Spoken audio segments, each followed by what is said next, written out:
podcast kami ada di sini. Bersama saya Sabisa dari Aramat dan di sebelah saya Bintang Bintara dari Aramat juga. sekarang kami akan membahas tentang sekolah digital. Jadi Mas Bintang, bagaimana tentang sekolah digital ini? Nah, sekolah digital ini adalah model sekolah yang terbaru tentunya. Nah, intinya sekolah digital itu sekolah tetapi pakai teknologi digital. Jadi Teknologi. semua kegiatan di sekolah, kegiatan belajar mengajar tentunya itu pakai teknologi digital. Pakai HP, pakai tablet, pakai laptop, komputer, proyektor, semuanya pakai teknologi digital. Jadi ini mungkin untuk mengejar ketertinggalan dengan negara-negara luar sana. Benar, jadi sekolah digital ini termasuk dalam kemajuan teknologi dalam pendidikan. Jadi kita harus terus mengikuti arus teknologi. Salah satunya di sekolah digital ini. Sekolah digital ini. Nah, sekolah digital ini kan mungkin bukan suatu hal yang mudah. Tidak semua sekolah bisa melaksanakan pembelajaran sekolah digital ini. Mungkin apakah ada syarat-syaratnya untuk sekolah digital ini? Nah, syarat-syaratnya pertama, sekolah digital itu harus punya murid yang bisa terampil menggunakan teknologi. Nah, maksud dari terampil menggunakan teknologi ini, teknologi itu bisa digunakan dengan optimal, dengan fungsi yang sebenar-benarnya. Contohnya mungkin? Jadi nggak cuma digunakan buat game, medsos. Jadi teknologi gadget ini, tablet, itu bisa digunakan untuk searching di Google.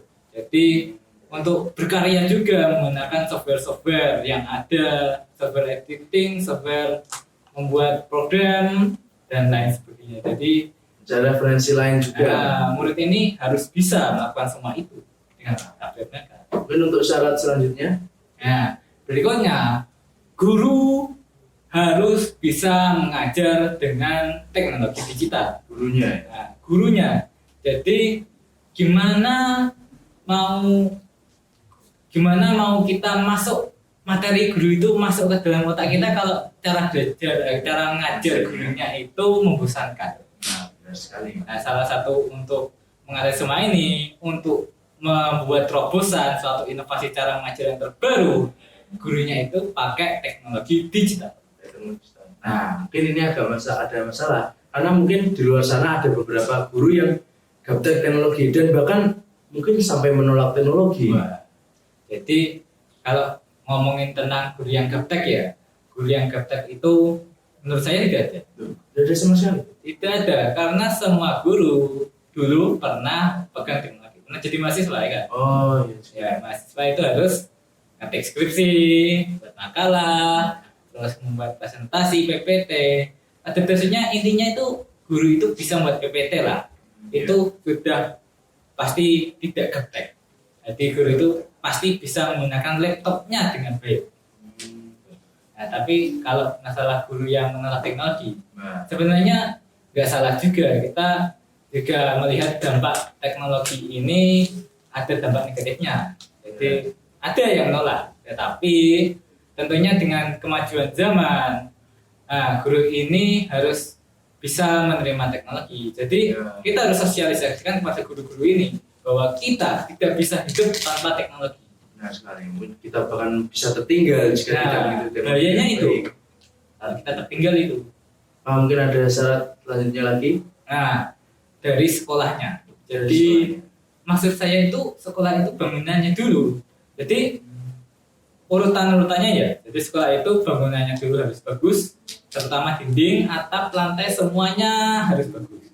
Nah, baru nanti dipasangi perangkat-perangkat TIK. Jadi namanya itu perangkat TIK. Itu meliputi komputer, proyektor, termasuk tablet dan HP. Mungkin kalau HP itu pribadi, tapi nanti punya lah. Ya, nanti kalau misalnya dibagikan oleh pemerintah, HP gratis atau tablet gratis pinjaman sekolah itu namanya perangkat TIK. Nah, jadi nanti dipasang perangkat TIK kalau ini dinding-dinding sama atapnya itu sudah bagus. Ya masa iya atapnya bocor terus dipasang proyektor. Nah itu rusak nanti. Kalau hujan terutama bahaya itu. Jadi sekolahnya juga harus siap. Harus siap. Jadi sekolahnya itu harus kita bangun dulu, harus kita samaratakan bangunannya, atau kita langsung terapan sekolah digital atau gimana ini? Kita tunggu semua rata dulu atau bagaimana? Ini konteksnya berarti sekolah yang rusak ya. Jadi data yang menunjukkan bahwa 75% sekolah di Indonesia itu tidak layak. Tapi itu data dulu. Sekarang itu tentunya sudah lebih baik. Nah, kalau ngomongin tentang itu tentunya kita sudah tidak bisa, kalau kami kan siswa kan, jadi tidak bisa berbuat lebih banyak lagi. Nah, itu nanti tugasnya pemerintah, karena di Undang-Undang Dasar itu sudah tercantum. Intinya itu anggaran untuk pendidikan itu 20% dari APBN.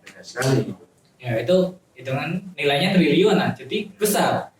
Sehingga pemerintah seharusnya bisa untuk memeratakan pembangunan. Nah, pembangunan ini pembangunan infrastruktur pendidikan, ekonomi, dan lain-lain. Jadi pendidikan itu penting, yang lain-lain juga penting.